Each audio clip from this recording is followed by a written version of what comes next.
સુરતમાં દારૂડિયા બસ ચાલકોને લઈ અનેકવાર અકસ્માતની ઘટનાઓ બની છે, ત્યારે અલથાણ વિસ્તારમાં મહેશ્વરી વિદ્યાલય સ્કૂલના બસ ચાલકે દારૂ પી બસ ચલાવી હોવાનો આક્ષેપ કરાયો છે। સુરતમાં કેટલાક બેજવાબદાર બસ ચાલકો લોકોના જીવ સાથે રમત રમતા હોય છે, ત્યારે સુરતના અલથાણ વિસ્તારમાં મહેશ્વરી વિદ્યાલય સ્કૂલના બસ ચાલકની બેદરકારી સામે આવી છે। ડ્રાઈવર દારૂ પી સ્કૂલ બસ હંકારતો હોય અને 3 થી 4 જગ્યા પર અકસ્માત સર્જ્યો હોવાનો આરોપ વિદ્યાર્થીઓએ કરતા वालियों होबाड़ो मचाव्यो हतो। मैं महेश्वरी में पढ़ता हूँ और मैं कक्षा 10वीं का छात्र हूँ।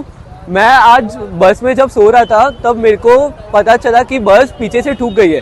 मेट्रो के 2 जगह पे ठुकी है बस। और फिर मेरा जब ध्यान मतलब मैं सो रहा था पहले बस है ना एक मेन रोड पे एक बस से टकराने वाली थी, तब मुझे लगा कि सब मस्ती करे, ऐसे कुछ नहीं है। बट जब मेरी दूसरी बार नींद खुली सर फूटने के कारण, जब वो बस पीछे मेट्रो वाले काम पे ठुका था उधर बैरियर से, तो फिर मेरे को पता चला कि ये बस वाला पिया हुआ है, क्योंकि आगे एक बच्चा है ना उसको मतलब बार बार चिल्ला रहा था क्योंकि वो होश में आ ही नहीं रहा था। तो फिर हम लोग ने सैफरन के वहाँ बिल्डिंग रुकवा के मैंने चाबी निकाली बस की और मैंने उसको बोला कि ड्राइवर को निकाल, उतने में मैंने चाबी निकाली। फिर सब बच्चों को इधर खाली किया, बहुत बच्चे रो भी रहे थे और 2 बच्चे को लगी भी है और साथ में मेरा भी सर फूटा है।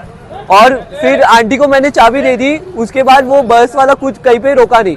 और फिर मैंने इधर जो अंकल जो भी थे, मैंने विंडो से हाथ दिखाने की कोशिश की और फिर उनने आके मदद की। अप्रॉक्स 50 to 60 थे। 2 जन को लगी और बाकी सब बहुत रो रहे थे।